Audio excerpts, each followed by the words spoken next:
Gold trusted gold buyers మీరు తాకట్టు పెట్టిన బంగారాన్ని విడిపించి ఈ రోజు ఉన్న మార్కెట్ ధరకు కొనబడను.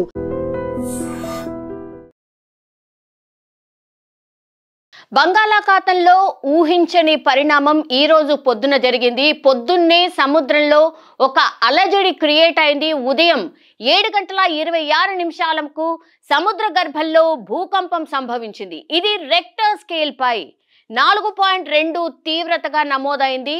అయితే 35 కిలోమీటర్ల లోతులో సంభవించినటువంటి ఈ భూకంపంతో ప్రస్తుతమైతే ఎలాంటి ముప్పు లేదు అండ్ ఆస్తి కానీ ప్రాణ నష్టం జరగలేదు. కానీ తీవ్రత పెరిగితే ఇబ్బందులు ఎదురయ్యే అవకాశం ఉందని స్పష్టంగా మనకైతే అర్థమవుతోంది. గత నవంబర్ 21న హిందూ మహాసముద్రంలోనూ ఇలాంటి భూకంపమే సంభవించింది. అప్పట్లో ఆ భూకంప తీవ్రత 4.3గా నమోదైంది. అప్పట్లో డెప్త్ కేవలం 10 కిలోమీటర్లుగా ఉంది. కానీ ఉత్తరాది రాష్ట్రాల్లో భూకంపం అటు సోమవారం సాయంత్రం హర్యానాలోని కొన్ని ప్రాంతాల్లో సంభవించింది. అండ్ కొన్ని ప్రాంతాల్లో అయితే రెక్టర్ స్కేల్ పై ఇది 3.2గా నమోదైంది.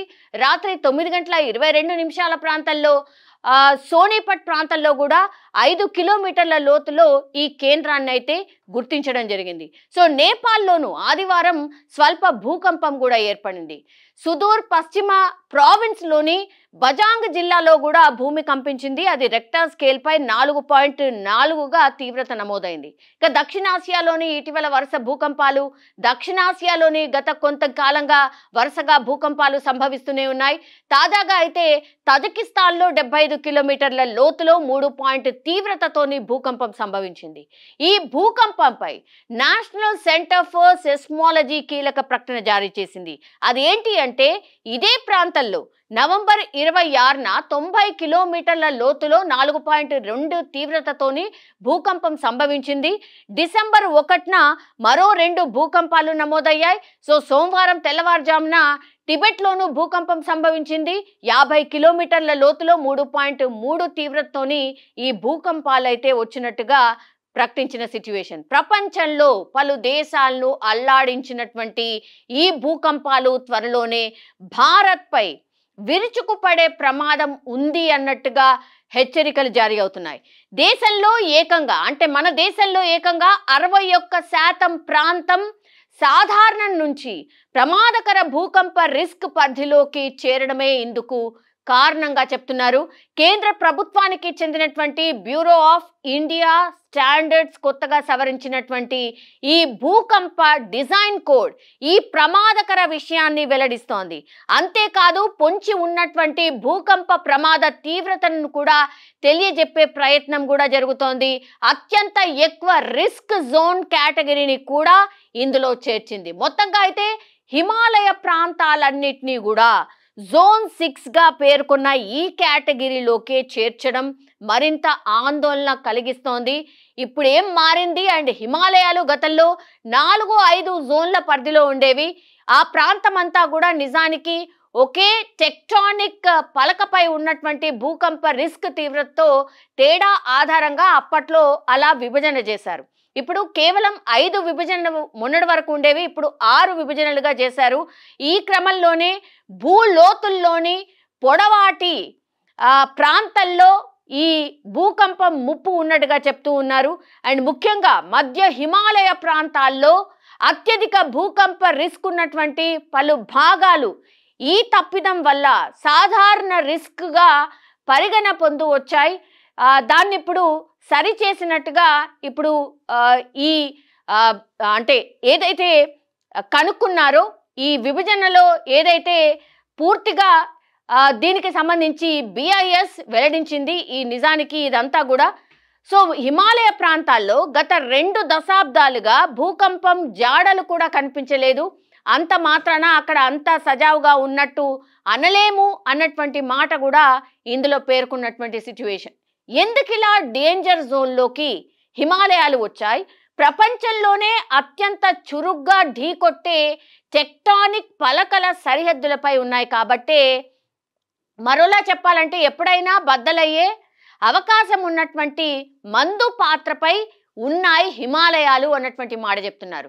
ఇండియన్ టెక్టానిక్ ప్లేట్ నిరంతరం ఈ ప్లేట్లు జనరల్లీ కదులుతూ ఉంటాయి. కాబట్టి దీని ఫలితంగానే కనీసం 5 సెంటీమీటర్ల మేరకు అందులోకి చొరబడుతూ వెళ్తోంది. సో 2 ప్లేట్లు ఢీకొంటున్న కారణంగానే అక్కడ భూ ఉపరితలం పైకి పెరుగుతూ వస్తోంది. హిమాలయాలు ఆవిర్భావానికి మూల కారణంగా ఉన్నటువంటి ఇదే ప్రాంతంలో ఎవరెస్ట్తో పాటు ప్రపంచంలో కల్లా పలు పర్వత శిఖరాలు హిమాలయాల్లోనే ఉండేందుకు ఇదే కారణమని కూడా చెప్తున్నారు. కనుక అవి చల్లగా కనిపించేది కేవలం పైకి మాత్రమే. ఈ టెక్టానిక్ ఒత్తిడి మూలంగా హిమాలయ గర్భం అంతా నిత్యం అలజడిగా ఉంటూ వస్తోంది. టెక్టానిక్ పలకల పరస్పర తాకిడి ఈ భూకేంద్రంపై విపరీతమైన ఒత్తిడికి కారణమవుతోంది. ఆ ఒత్తిడి ఎప్పుడో ఓసారి హఠాత్తుగా విడుదలవుతూ ఉంటుంది. అది కాస్త అత్యంత శక్తివంతమైన భూకంపాల రూపంలో పైకి ఎగదన్నుకొస్తోంది. ఇది చాలదన్నట్టుగా భూమి మీద అత్యంత అస్థిరమైన పర్వత ప్రాంతం హిమాలయాలే అన్నటువంటి మాట చెప్తున్నారు. వయసు పరంగా చూసుకున్నా కూడా పర్వతాల కంటే చిన్నవి కూడా ఉన్నాయి. దాంతో హిమాలయాల్లోని రాళ్ళు తదితర నిత్యం అటు ఇటు కదులుతూనే ఉంటాయి. కాబట్టి అందుకే ఇక్కడ భూకంపం సంభవిస్తే అది అత్యంత ప్రాణాంతకమే అవుతుంది. అంతా అక్కడే ఉంది. మెయిన్ బౌండరీ కావచ్చు, మెయిన్ సెంట్రల్ కావచ్చు, మెయిన్ ఫ్రంటల్ కావచ్చు, ఇలా భూకంప కేంద్రంలోని ప్రధాన ఫాల్ట్ సిస్టమ్స్ అంటే భారీ రంధ్రాలని చెప్పుకోవచ్చు దీన్ని. సో అతి పెద్దవి కూడా ఈ హిమాలయం మీదనే ఉన్నాయి. అంతేగాక పలు భూకంప విరామ ప్రాంతాలు అంటే కొన్ని శతాబ్దాలుగా అసలు భూకంపమే రానటువంటి ప్రాంతాలు ఏవైతే ఉన్నాయో హిమాలయాల్లోనే ఎక్కువగా ఉన్నట్టు కూడా సైంటిస్టులు చెప్తున్నటువంటి మాట. అలాంటి ప్రాంతాల్లో భారీ భూకంపానికి ఎప్పుడైనా ఆస్కారం పుష్కలంగా ఉంటుందట. సో కర్ణుని చావుకు ఎన్నో కారణాలు ఉన్నట్టుగా ఇన్ని కారణాలు కలగలిపి ఇప్పుడు హిమాలయాలను ప్రపంచంలో కల్లా భూకంప రిస్క్ అత్యంత ఎక్కువగా ఉన్న ప్రాంతాల జాబితాలోకి చేర్చారు సైంటిస్టులు. హిమాలయాల్లోని డెహ్రాడూన్ కావచ్చు, మొహన్తో పాటుగా మొత్తం ఉత్తరాఖండ్ అంతా కూడా తాజాగా భూకంప డేంజర్ జోన్లోకి వెళ్ళిపోయాయి. అక్కడ జనాభా నానాటికి ఊహకు అతీతంగా పెరిగిపోతుండడం కూడా ఇందుకు ప్రధాన కారణంగా కూడా చెప్తూ ఉన్నారు. సో రిస్క్ ప్రాంతాల్లో ఇప్పుడు భారత్ హిమాలయాల్లో ఎక్కువగా ఒకవేళ భూకంపం అతి భూకంపం జోన్గా దీన్ని తేల్చారు. కాబట్టి ఒకవేళ భూకంపం అక్కడ సంభవిస్తే మాత్రం ప్రాణాల నష్టం చాలా పెద్ద ఎత్తున ఉండే అవకాశం ఉంది అని సైంటిస్టులు అయితే తేల్చారు. ఇది ఇప్పుడు ఎప్పుడైతే సైంటిస్టులు దీన్ని పూర్తిగా కనుగొని ఈ రిపోర్ట్ని బయటికి తెచ్చారో అప్పటి నుంచి కూడా భయం చాలా ఎక్కువగా కనిపిస్తోంది. భారత్ ఏంటి ఇంత రిస్క్ జోన్లో ఉందా, భూకంపాలకు నిలయంగా మారిపోయిందా ఏంటి అనేది కూడా పెద్ద ఎత్తున చర్చ అయితే నడుస్తోంది. కానీ ఈ రోజు పొద్దున బంగాళాఖాతంలో భూకంపం సంభవించడం మరి ఎక్కువగా 2025లో 16,500 ప్రాంతాల్లో భూమి కంపించింది ఒక రిపోర్ట్ ప్రకారం బయటకు వస్తున్నటువంటి మాట. సో 16,500 సార్లు భూకంపం సంభవించింది అని అంటే ఇక ఎంత రిస్క్ జోన్లో మనం ఉన్నాం. అట్లాగే 5 ఇప్పటి వరకు రిస్క్ జోన్లని కేవలం 5 విభజనలుగా ఉండేవి. ఇప్పుడు 6వ విభజన కూడా తేల్చేశారు సైంటిస్టులు. అది హిమాలయాలు అత్యంత డేంజర్ జోన్గా డిక్లేర్ చేశారు. మరి ఫ్యూచర్లో ఏం జరగచ్చు ఏంటి అనేది కూడా చూడాల్సిందే. నిజంగా ప్రస్తుతం ఉన్నటువంటి సమాజం దేనికి ప్రయారిటీ ఇస్తుంది?